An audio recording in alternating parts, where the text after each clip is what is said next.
السلام عليكم، كي دايرين؟ لاباس عليكم؟ ترجى من الله تكونوا كاملين بخير وعلى خير وفي احسن الاحوال يا ربي. مرحبا بالمتتبعين جداد، نورتوا القناه، وحتى نتوما اللي كتشاهدوا الفيديو دابا مرحبا بكم. دخلوا للقناه باش يوصلكم اي جديد. اليوم غادي نشارك معكم واحد الفكره لتقديم الكتف او الفخذ ديال الغنمي بطريقه زوينه وبسيطه، بالخصوص الا كان عندكم شي عراضه او بغيتو تبدلوا على المعتاد. كيجي طايب زبده كي كتشاهدوا في الفيديو، وغادي نرافقوا معاه واحد الطبق ديال الرز اللي حتى هو كيجي المذاق ديالو مغير على كي موالفين. ونبداو على بركه الله، وخليكم معايا حتى الاخير باش تشوفوا النتيجه. نبداو بالتتبيله ديال الفخذ اللي فيها معلقه كبيره ديال القزبر، شويه ديال الملحه، معلقه صغيره ديال البزار، معلقه كبيره ديال الزبده، معلقه كبيره ديال التحميره، ومعلقه صغيره ديال السمن، وشويه ديال الازير، و8 ديال الفصوص ديال الثوم، وشويه ديال الزعتره، شويه البنات. غادي ناخذوا الفخذ غادي نفلحوه مزيان، نديروا ليه فليحات كي كتشاهدوا في الفيديو على الجهات بجوجهم. علاش؟ باش دوك الفليحات غادي نديروا فيهم الثومه، وغادي نديروا فيهم مرقه سيدنا موسى. البنات نسيت ما حطيتهاش مع العطريه، حتى هي كتعطي واحد المذاق زويون. صافي هنايا درت الثومه نقيتها ودرتها هي ورقه سيدنا موسى كي كتشاهدوا. درتهم في دوك الفليحات كاملين، عمرتهم بالثومه ورقه سيدنا موسى، عرفتي راه كيعطيو واحد المذاق غزال. وغادي ناخذ هنا واحد البابي كويسون، غادي نحطو وندير فيه الفخذ، وغادي نشد هذيك العطريه وغادي نخلطها مزيان، ديك العطريه مع الزبده مع السمن كلشي غنخلطو مزيان مزيان، وغادي نلبس به هذاك الفخذ مزيان مزيان، وندخل العطريه حتى في دوك الفليحات ومن الجهات بجوج. صافي وكنلويوه مزيان على داك بابي كويسون، وكنعاودوا عليه واحد اخر باش يتزمط مزيان، وعاد كنديروا ليه البابي الومنيوم.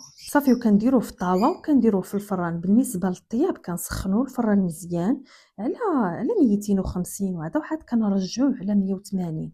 بالنسبه للطياب كيشد حتى ل4 السوايع، من 3 حتى ل4 السوايع. بالنسبه للطبق انا رافقته بشويه ديال الشامبينيون مكور صغيور، وحتى الرز اللي غنشاهدوا دابا مقتوش بالخضر كي موالفين كي المعتاد، ولكن غنديرهم في اطباق صغيور. بالنسبه للمكور الصغير درت فيه شويه ديال الماء غير تسلق فيه، صافي وزدت ليه مليحه والبزار وشويه ديال الربيع والزيت فقط، هادشي اللي درت ليه. نصيبوا دابا الرز. بالنسبه للرز غادي ناخذوا مقله وغادي نديروا فيها شويه ديال الزيت، بغيتو الزيت العاديه زيتو ديروها، بغيتو زيت الزيتون نباتيه ولا زيت الزيتون اللي بغيتو. وغادي نديروا معلقه ديال الزبده، هذيك معلقه ديال الزبده ضروريه. وكناخذوا الرز ديجا انايا كنت مرقداه نص ساعه المكانه قبل ياك باش كيتحيد منه داك النشا، وكنغسلوه صافي وكنصفيوه وكنديروه في المقله، وغادي نضيفوا ليه شويه ديال الزبيب حتى هو ديجا مرقداه باش تحيد منه ديك الغبره، وكنضيفوا ليه شويه ديال الملحه صافي نشحروه غير كيتشحر لينا. وكنضيف واحد المعلقه صغيره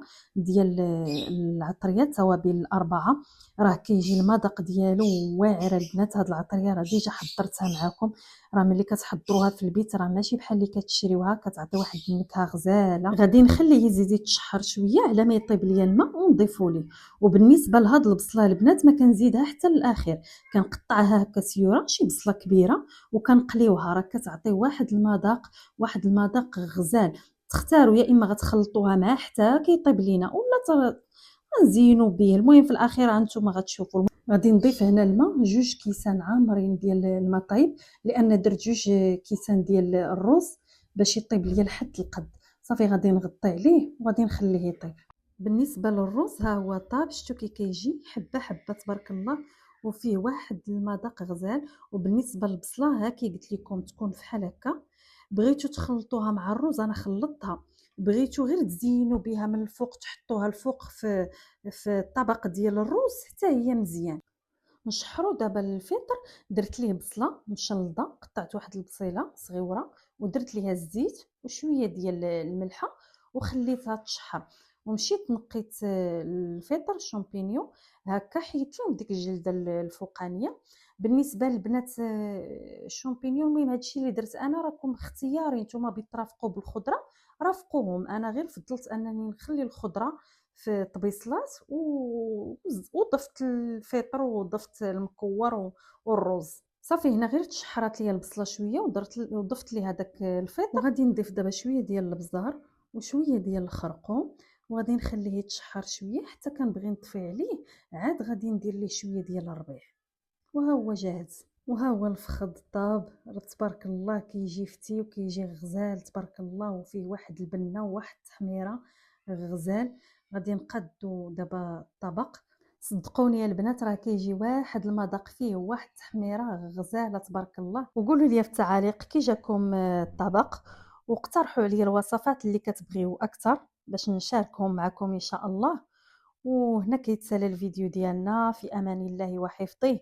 نتلاقاو فيديو مقبل ان شاء الله في وصفه جديده. في امان الله، وما تنسوش تدعموني بالاشتراك كيف ما ديما. صحه وراحه.